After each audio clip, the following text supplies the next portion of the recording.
Šobrīd top Nacionālās bibliotēkas jaunceltne Gaismas pils, kurā ieguldīti lieli līdzekļi, bet cik ieinteresēti ir jaunieši un ar ko viņiem asociējas Nacionālā bibliotēka. Ar vietu, kurai kārtot parādu sesijas laikā. Grāmatām? Jā, grāmatām laikam. Ar grāmatām, datoriem un izglītību un visām vērtīgām lietām. Ну, просто национальная библиотека, которая находится где на Кришнабарону-Елу вроде. И все. Просто здание, библиотека, как обычно район. Есть на что полюбоваться, когда в центр едешь. Да.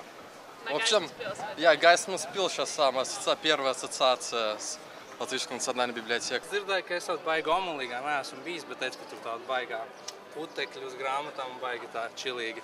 Nu, ar lieliem griestiem izrotātu, ko jūgenstilu, kaut kas tam līdzīgs. Jā. Мне кажется, в интернете легче найти информацию, чем в книгах. Там все четко ввел и получил ответ.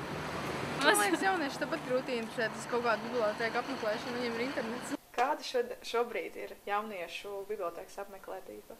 Tieši jauniešu biblioteka apmeklē visvairāk. Sagatavotos eksāmeniem, sagatavot kursa darbus, maģistra darbus, tad īpaši lielāku plūsmu jūtam pirms eksāmeniem, pirms darbu nodošanas. Nāk ne tikai studenti, nāk arī vidusskolu audzēkņi un koledža audzēkņi.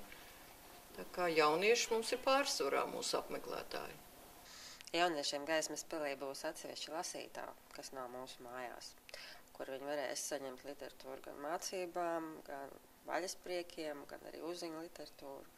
Mūsu šajā ēkā vietas trūkuma dēļ tāda lasītāja nav iespējama, bet jaunajā ēkā būs. Un es domāju, būs arī ļoti daudz kompjūteru, tā kā šeit mums datoru skaits tomēr ir limitēts. Tur būs daudz lielākas iespējas, būs varēs nākt visur ar saviem datoriem, būs visur bezvadu tīkls. Nu, lasītāji visu varēs darīt ar karti. Viņi ar savu karti varēs paši gan kopēt, gan skenēt. Nebūs jāprasa palīdzību bibliotekāram. Paši varēs pagarināt tās kartes, uzlikt kaut kādu noteiktu naudas summu, pa kādu viņi domā, teiksim, kopēt vai skenēt, un to varēs paši arī visu darīt. Varēs staigāt pa stāviem, skatīties literatūru, jo būs pārsvarā visur brīvpieeja, kas nav šajā ēkā, vienkārši nav iespējama. Atpūtas telpas, būs mīkstie stūrīši, dīvāniņi. Varēs lasīt lasītavās, teiksim, klusā lasītā būs klusu. Vai varēs atpūtas stūrīšos vai kaut kur aiz grāmatām. Gaismas pils piedāvā tik plašas iespējas, bet ko no tā visa izmantos un cik gatavi tam visam ir jaunieši?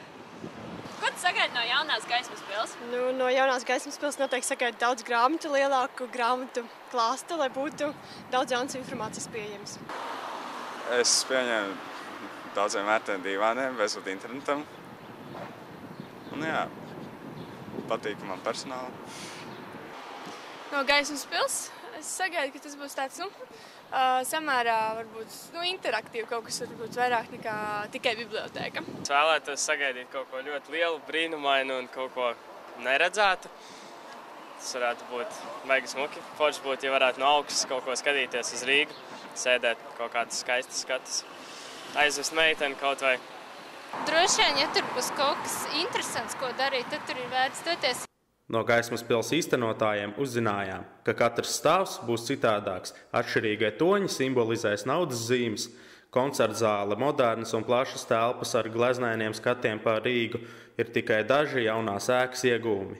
Drīz vairs nebūs šo putekļaino, šauro un vienmuļo grāmatu plauktu. Drīz nāks Gaismas pils ar jaunām, skaistām un gaišām telpām, kur ik katrs varēs atrast savu vietiņu.